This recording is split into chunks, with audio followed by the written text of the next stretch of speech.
dia, boa tarde, boa noite, tudo bem? Eu espero que sim. Galera, hoje vamos para o terceiro episódio de Mistérios Sem Solução. E esse daqui é o mais sem solução mesmo, porque no final o suspeito sumiu. Ninguém sabe onde o suspeito foi parar. Vamos lá, vamos contar a história hoje do Javier Dupont de Ligonnès. Um nome bonito, né? Ele era um aristocrata francês, vinha de uma família que subentende-se que tinha muitas riquezas, né? O que, na verdade, na sua juventude aí, né, realmente era. E o que acontece? O Javier, ele começou a namorar a Agnes. Só que ele queria, assim, com a idade que ele tinha ali, seus 17, 18 anos, ele queria poder viajar, poder conhecer o mundo e tal. Então ele acabou terminando o seu namoro ali com a Agnes e viajou por um ano. Nesse um ano, a Agnes acabou engravidando de um outro rapaz e quando o Javier voltou, ele queria ficar com ela. Então ele acabou assumindo ela e o filho dela, tanto que o filho dela nasceu com o sobrenome dele, né?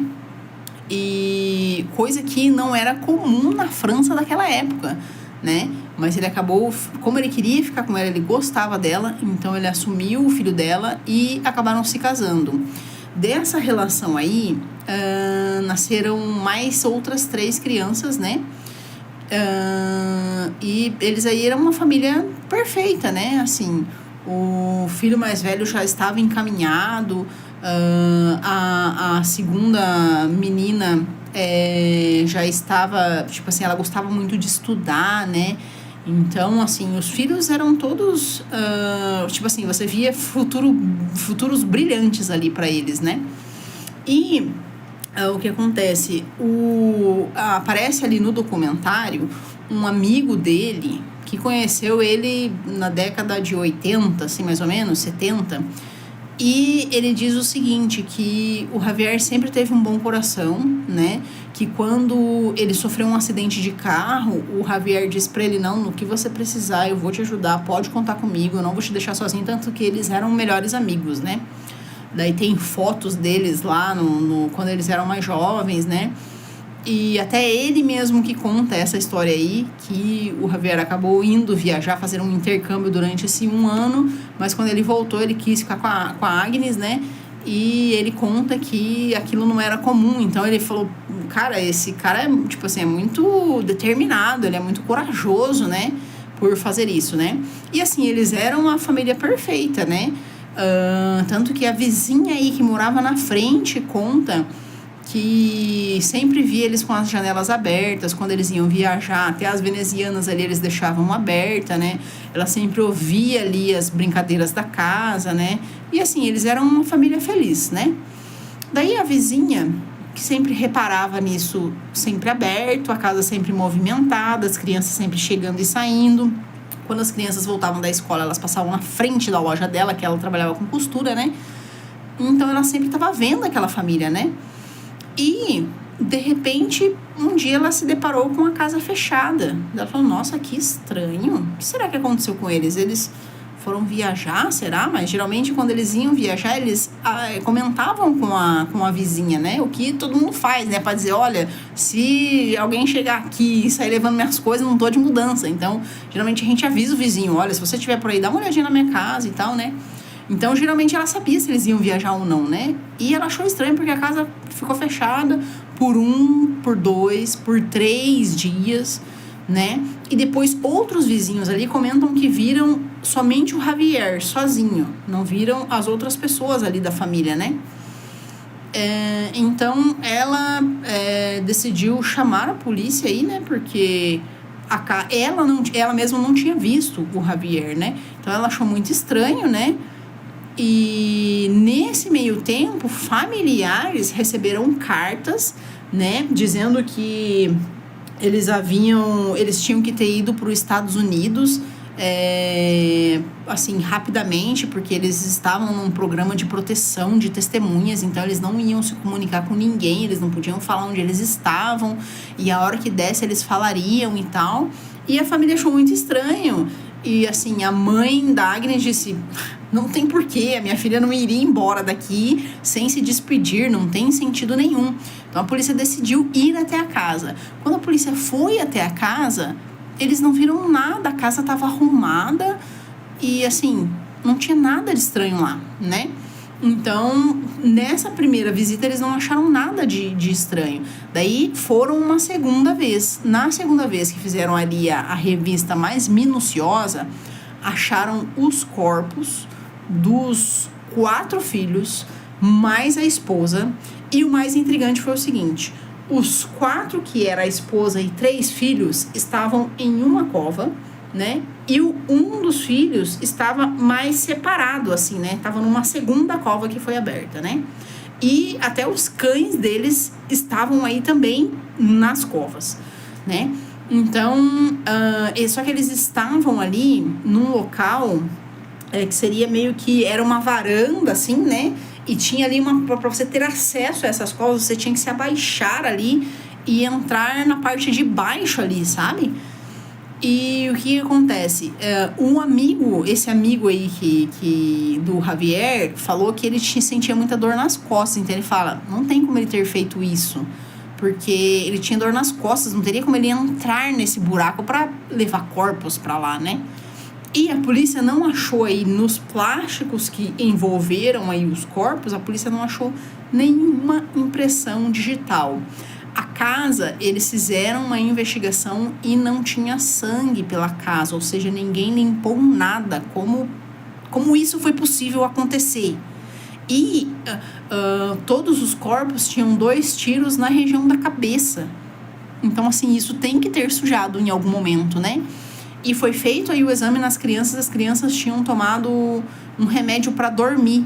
Então, assim, eles nem souberam o que aconteceu, digamos assim, né? E a esposa parece que usava aí um aparelho para a apneia do sono, né? Então, ela usava um aparelho aí. E o que a polícia acredita que ela tenha sido a primeira vítima, né? E depois vieram os filhos. E acredita-se que o outro filho está nessa cova mais distante por conta de que ele não estava na casa no dia que aconteceu. Ele estava na faculdade, né? E diz que o pai ligou para ele dizendo que a mãe havia sofrido um acidente de bicicleta, que ele precisava vir para tá com ela no hospital e tal, e ele voltou. Então, provavelmente nessa volta dele foi onde aconteceu isso, né?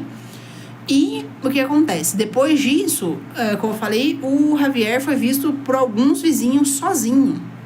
E a polícia começou a ir atrás do rastro dele aí, passando cartão de crédito. Ele foi vivendo uma vida normal, ele pegou o carro, pegou uma espingarda que, nesse meio tempo, o pai dele veio a falecer. Daí ele foi no apartamento do pai dele para ver se tinha alguma coisa de riqueza, né? E infelizmente não tinha nada. A única coisa que o pai dele tinha deixado foi uma espingarda. E ele pegou essa espingarda, levou para casa. Nesse meio tempo aí, né? Ele foi em um clube de tiro para aprender a atirar. E ele comprou um silenciador para essa espingarda. Era uma espingarda, era um rifle calibre 22. Era um calibre 22. Então, ele comprou esse silenciador aí. E o que acontece? Imagina, foram 4 filhos e mais a esposa, ou seja, foram 10 tiros disparados. E nenhum vizinho ouviu isso, né? Então, tudo leva a crer que quem fez isso foi o Javier, né? E ele pegou o carro, né? Passou em restaurante, passou em banco, sacou dinheiro, tava com dinheiro vivo, né? E foi parar em um hotel, daí deixou aí o carro no hotel e ele foi capturado pelas câmeras saindo a pé. E ele saiu com essa bolsa onde estava aí esse rifle, né? Então, assim, para a polícia, eles imaginaram, né? Ele fez tudo isso com a família, agora ele vai atentar contra si, né? Só que não acharam o corpo dele, né? Isso, o que eles entendem é que ele só fez isso para que imaginassem que ele faria isso.